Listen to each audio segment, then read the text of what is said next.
I still remember the way midnight felt when everything I had was thrown out like it didn't belong to a person at all. Not a home, not a past, just a bag hitting the pavement and a door closing with a finality that didn't care what I thought I deserved. And somehow, less than a week later, I was standing in the back corridor of a quiet hotel, holding a wrench in my hand like it could fix more than pipes and broken locks. They said night shift was simple. Fix what breaks. Don't ask questions. Don't get involved. That part didn't work out for me. The first time I saw her, it wasn't dramatic. No music, no warning. Just a flickering hallway light and the sound of heels that didn't hesitate even in silence. She was older than the guests I was used to dealing with. Mid-40s, maybe. Composed in a way that didn't ask for attention, but still got it anyway. Dark coat.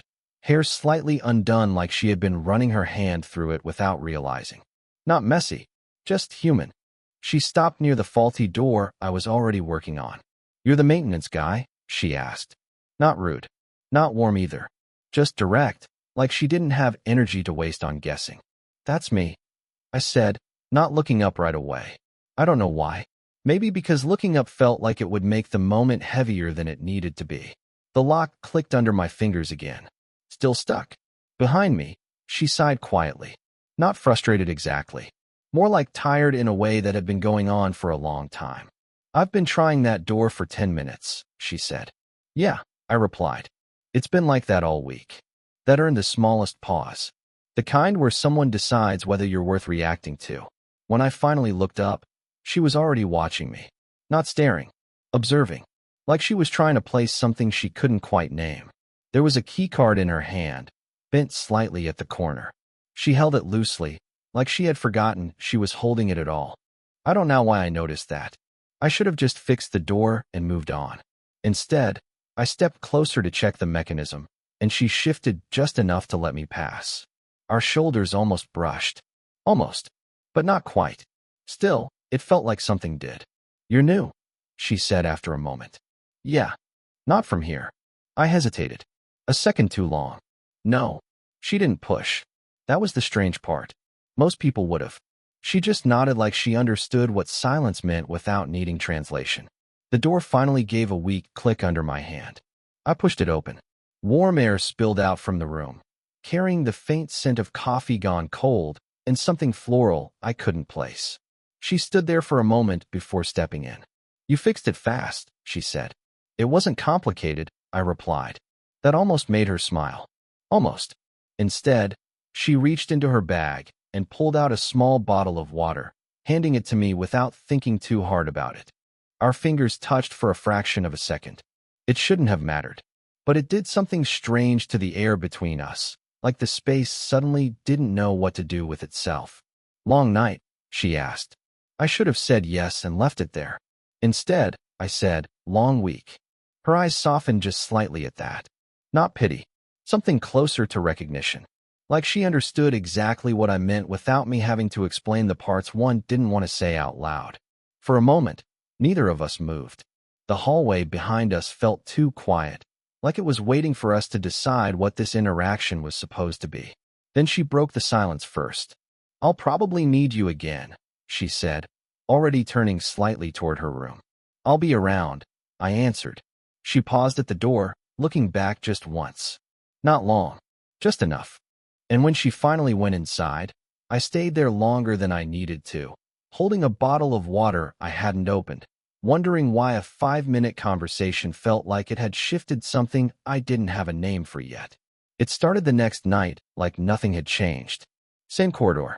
Same flickering light near the service door. Same silence that didn't feel empty, just waiting. I told myself I was only there because the plumbing in her section had actually broken this time. Not imagined. Not routine. Real this time. Still, I checked the hallway twice before I knocked. When she opened the door, she didn't look surprised. That was the first thing that caught me off guard. Like she already knew I'd show up. "You again," she said. Not annoyed. Just observant. "Pipe burst," I said, lifting the small toolbox slightly. She stepped aside without a word. The room looked different in daylight strips from the hallway. Softer. Less guarded. A half-open suitcase rested on the chair like she was leaving but hadn't decided when. I crouched near the bathroom door, checking the leak. It wasn't bad, just enough to make a sound in the walls. I worked slowly, partly because it didn't need speed, partly because I could feel her presence behind me without turning around. She wasn't doing anything, just standing there. Watching, maybe. You always work this late, she asked. Most of the time. That sounds exhausting. I shrugged. You get used to it. A pause. Then her voice came softer. I don't think I'd want to get used to it. Something in her tone made me look up for a second. She was sitting now on the edge of the bed. Coat still on. Shoes still on. Like she hadn't fully decided whether she was staying in the moment or leaving it. Her hands were folded loosely in her lap. Not nervous exactly. Controlled. But I noticed how she kept adjusting the same finger, rubbing the knuckle like it bothered her. You okay? I asked before I could stop myself. That made her look up fast. Too fast. I'm fine, she said automatically. But it came out like something rehearsed. I went back to the pipe, tightening the last clamp, letting the silence stretch instead of breaking it again. After a moment, she let out a small breath that sounded like she didn't mean to release it. I've been here too long today, she said quietly. Not to me. Not really. More like she was saying it out loud for the first time. I glanced over. Her eyes weren't on me anymore. They were somewhere near the window, where the glass reflected faint fragments of her face back at her. She looked tired in a way makeup couldn't hide. Not dramatic tired. The kind that sits under the skin. You should probably sleep, I said. That earned a faint, almost invisible laugh. I don't do that well lately. It wasn't an invitation. It wasn't a confession either. Just a fact dropped between us like she didn't expect it to matter. But it did. I tightened the last screw slower than necessary. When I stood up, I wiped my hands on a cloth and turned slightly. That's when I noticed it again, the suitcase. Still half open. Still waiting. You leaving soon? I asked. She hesitated. Just long enough to matter. I thought I was, she said. I'm not sure anymore. That should have been the end of it. I should have nodded and walked out. Instead, I found myself still standing there, toolbox hanging loosely in my hand, watching her pick at the same finger again like it was the only thing keeping her grounded. And when her eyes finally met mine again, there was something quieter in them now. Not trust. Not yet. Something closer to exhaustion that had stopped defending itself. I'll come back tomorrow to check it, I said. She didn't answer right away. Then, softly, almost like she didn't mean for me to hear it, okay. And I stayed a second longer than I should have, realizing I didn't want to leave while she was still looking at me like that. The rain started like it had been waiting for an excuse. Not loud at first, just a soft pressure against the windows of the hotel, like the night itself had leaned in closer than it should have. She was already there when I came in, not in her usual composed way. This time she was sitting on the small couch near the corner lamp, coat off, hair slightly looser than before, like she had stopped trying to hold the day together. I didn't call for you, she said without looking up. I know, I replied. That should have made me turn around. It didn't. The plumbing work was already done. I told myself I was just checking something I'd forgotten. A lie that didn't even bother sounding convincing. She held a glass of water between her hands, but wasn't drinking it. Just turning it slowly like she needed something to do with her fingers. You always just show up when there's nothing broken, she said quietly. I paused near the doorframe. That's not true. A small exhale. Almost a laugh, but it didn't fully arrive. It feels like it. The room was warmer than the hallway. Too warm. The kind of warmth that makes you aware of your own breathing. I noticed things I shouldn't have. The way she kept shifting her shoulders like her body didn't agree with itself. The faint mark of exhaustion under her eyes that makeup couldn't fully hide anymore. The way she looked at the floor more than at anything else, like eye contact cost something. Then her phone rang. The sound cut through everything. She looked at it, and for a second, her face changed before she even answered. Not surprised. Just tightened.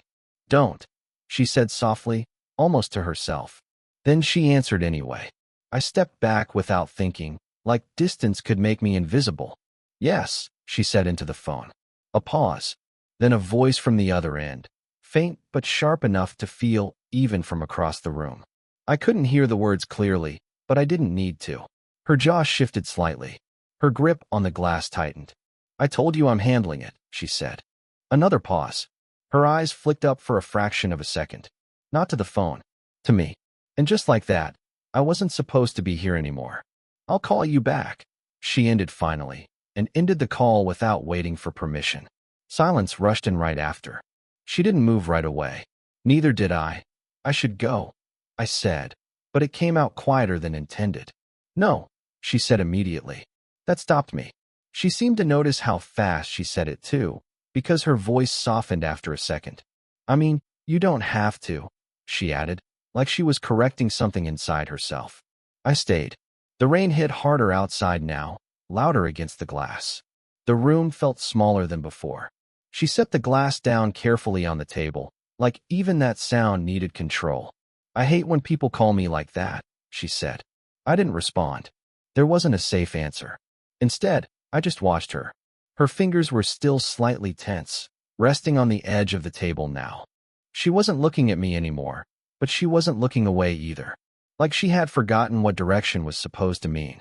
You always look like you're about to leave, I said before I could stop myself. That made her finally look up. Longer this time. Too long. I don't know where I'd even go, she said. And for a second, it felt like the room forgot how to breathe properly. I took one step closer without realizing it. She didn't move away. Neither of us spoke. My hand lifted slightly, halfway between fixing distance and breaking it.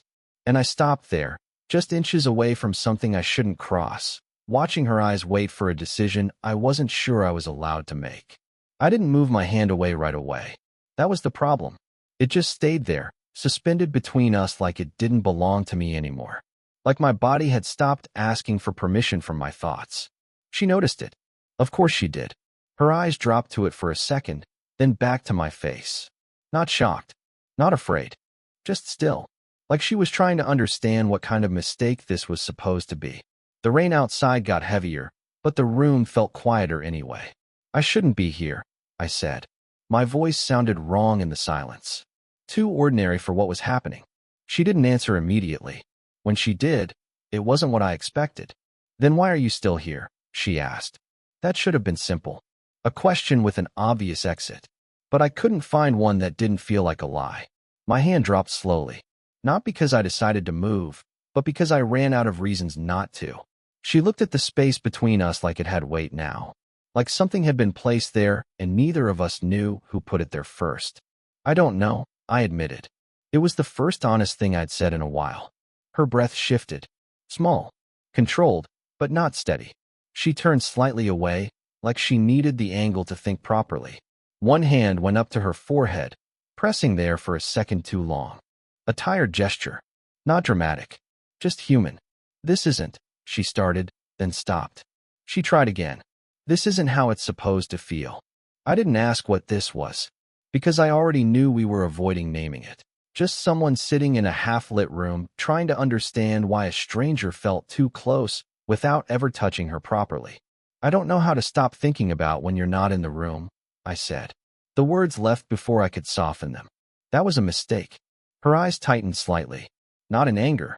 In recognition she didn't want. She stood up slowly, like the movement cost more than it should have. Stopped a few steps away from me again, but not as far as before.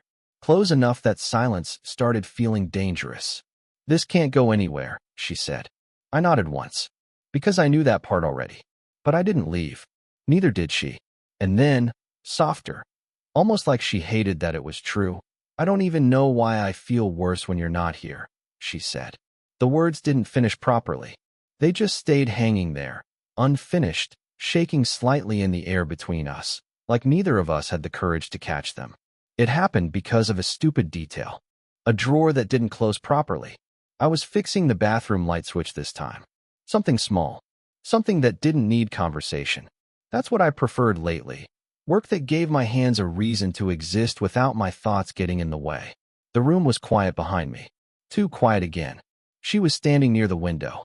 Not watching me this time. Avoiding me. That was new. When I finished, I reached for the maintenance log she'd signed the night before.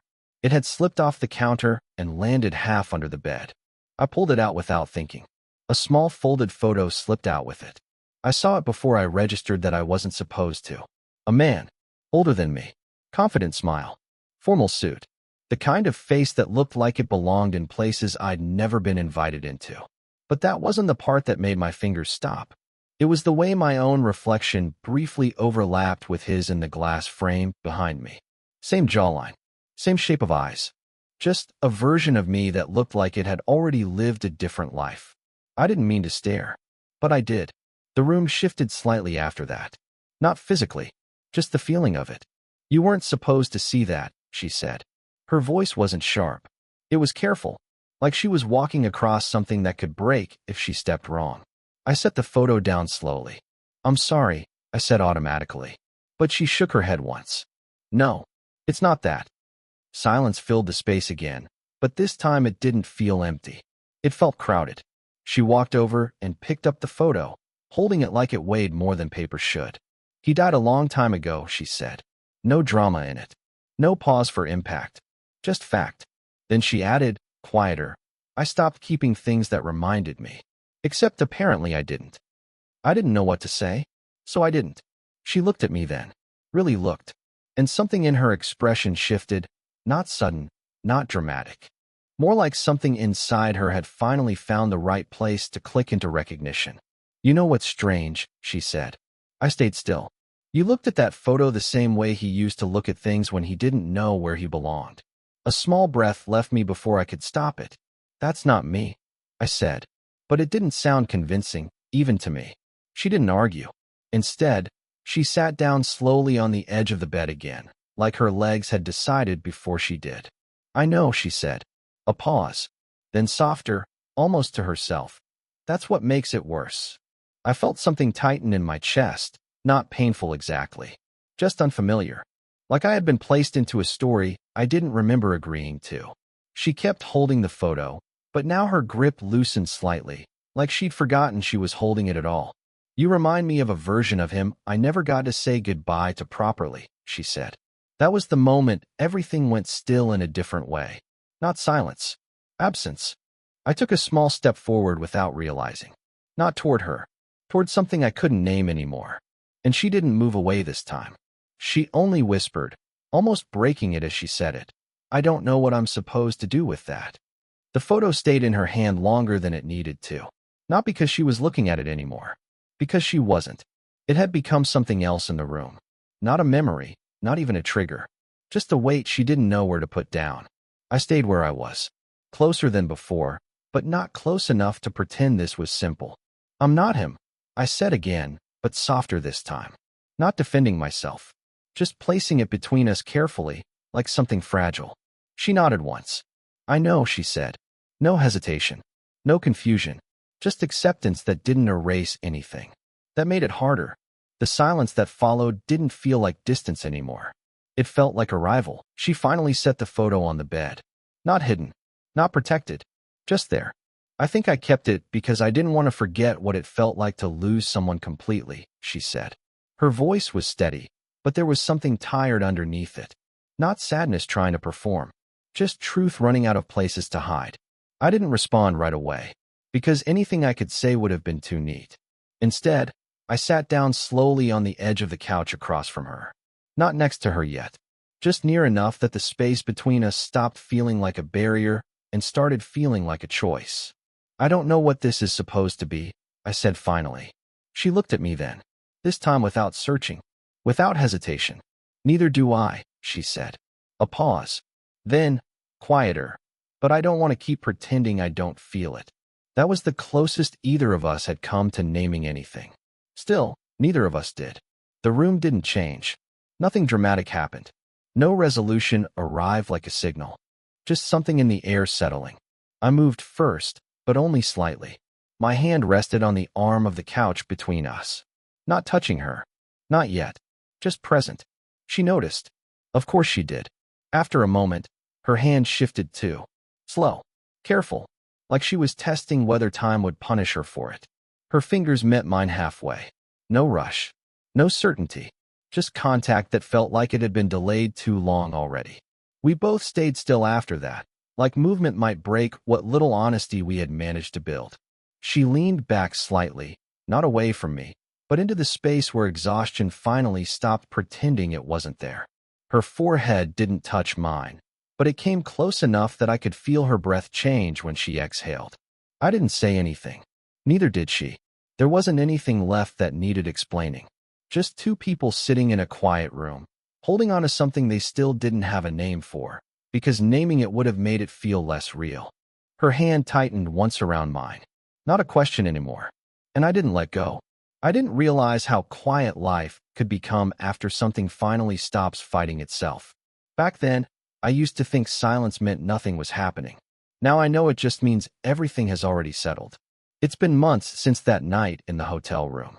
The rain, the flickering hallway light, the small space between two people pretending they didn't feel anything they clearly did. Funny thing is, nothing about it looked like a beginning at the time. No declarations.